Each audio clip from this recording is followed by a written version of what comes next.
ఇప్పుడు కేవలం 7,999 up to 10 kgs వరకు బరువు తగ్గి అధిక బరువు నుంచి వచ్చే ప్రధాన సమస్యలను దూరం చేసుకోండి. పడడం జరిగింది.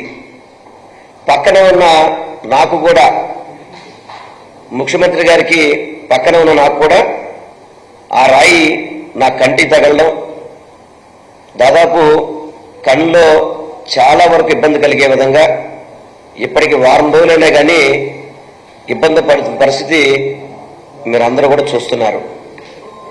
వీటి మీద రకరకాలుగా తెలుగుదేశం నాయకులు ఇష్టం వచ్చినట్టు సోషల్ మీడియాలో కానీ వాళ్ళకున్న ఎల్లో మీడియాలో కానీ దుష్ప్రచారాలు, కోడికత్తి గులకరాయి అని చెప్పని చాలా బాధాకరం. ఇది చాలా బాధాకరం. మీకు మీరే కొట్టించుకున్నారు సానుభూతి కోసం అని చెప్పని. మీరు జగన్మోహన్ రెడ్డి గారు సిద్ధం సభల నుంచి చూడండి ఒకసారి, జన సముద్రం ఏ విధంగా వస్తుందో. ఆ తర్వాత మేమంతా సిద్ధం. ఈరోజు పులివెందల నుంచి ఈరోజు నిన్న కాకినాడ వరకు కూడా ఏ విధంగా రోడ్ షోలు కానీ మీటింగ్స్ కానీ ఏ విధంగా జరుగుతున్నాయనేది ప్రజలందరికీ కూడా తెలుసు. ఎవరైనా కానీ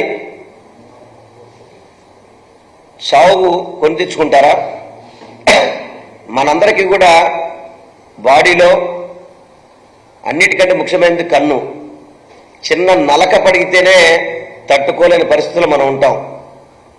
అటువంటిది ఆ రాయి వచ్చి కంటికి తగిలి ఇబ్బంది పడుతుంటే వ్యంగ్యాస్త్రాలు మాట్లాడతాం, ఇష్టం వచ్చినట్టు మాట్లాడతాం, ఏదో రకంగా మాట్లాడతాం. ఇవి చాలా బాధాకరం. మనం బోండమ్మ గారిని చూస్తున్నాం, అదేవిధంగా తెలుగుదేశం చంద్రబాబు నాయుడు చూసాం, అక్కడున్న తొత్తులు చూస్తున్నాం. చంద్రబాబు నాయుడు ఏమో ఇది గులకరాయి, ఇందులో తెలుగుదేశంలో బోండమ్మని ఇరికించడానికి ప్రయత్నం చేస్తున్నారు, ఇది చేస్తే కనుక జూన్ 4 మీ అంత చూస్తా అంటాడు. అదేవిధంగా బోండమ్మ కూడా జూన్ 4 మీ అంత చూస్తూ ఉంటారు. అదేవిధంగా పట్టాభి అతను కూడా ఇష్టం వచ్చిన మాడుతున్నారు. ఒక్కసారి కనుక మనం ఆలోచన చేసుకుంటే ఈ సంఘటనలో తెలుగుదేశం హస్తం ఉందో లేదో వాళ్ళ నోటేమిటే మీకు అర్థమయ్యే విధంగా తెలుస్తుంది.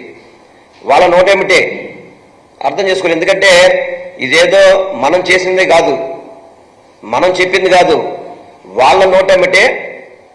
ఒకసారి ఒకటో వీడియో చూపెడదామా? ఫస్ట్ వీడియో ఒకసారి చూడండి.